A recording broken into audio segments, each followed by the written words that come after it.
Having gone to town and created themselves a brand new sports bike for their range in the shape of the Firebolt, the chaps at Buell probably took themselves away to the nearest boozer for a few drinks to congratulate themselves on a job well done.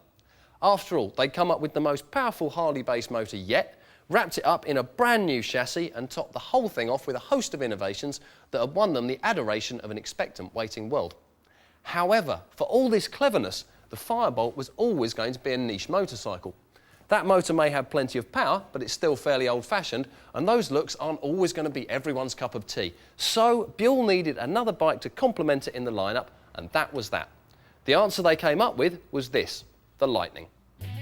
It may look very different to the Firebolt, and it may have a completely different name, but the motorcycle you're getting here is no more than a Firebolt with flat bars, a weenie bikini fairing, some rather strange looking headlights, and a seat unit so short your chances of taking any pillion further than the end of the road are very unlikely indeed.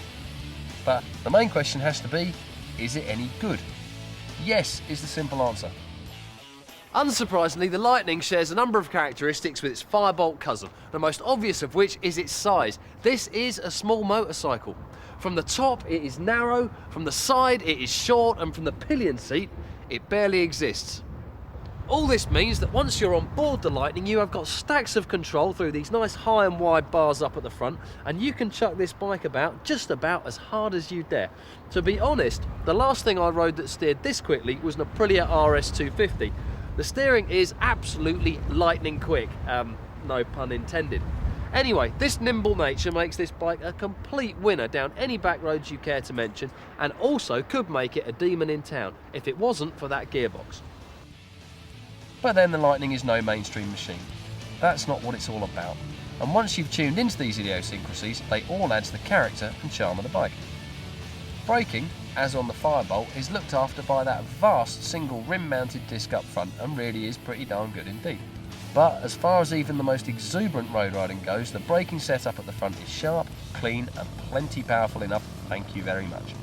All in all, I'd take a Lightning over a Firebolt any day of the week. Where the Firebolt wants to be a sports bike but doesn't quite make it because of that motor, the Lightning makes far more sense. There's plenty of performance and handling for loads of road jollies and is absolutely bubbling over with character.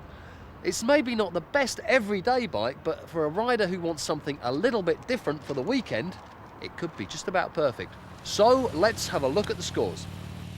Styling, 8 out of 10. Very sleek, very compact, and all in all a very unique looking machine. Comfort, 7 out of 10. Within the usual constraints of naked bikes not being very comfortable at speed due to the wind blast, this is a very nice place to spend some time and put some miles on. Performance, 8 out of 10. The motor and the chassis are very well mated and you can have a real giggle on this bike. Street cred, 7 out of 10. Particularly in the yellow, it's definitely a head turner, and get some loud pipes on it, you're only going to turn a few more. Reliability, bit of a sticky one this, but we're going to go with a 6 out of 10. These bikes really do seem pretty good given the last year that they've been out on the market, but the history of Buell is not the greatest given that just 4 or 5 years ago they had to recall every model they'd ever made. Value for money, 6 out of 10. It's not the most expensive bike out there, but for the niche machine that it is, it's still a fair amount of money to part with.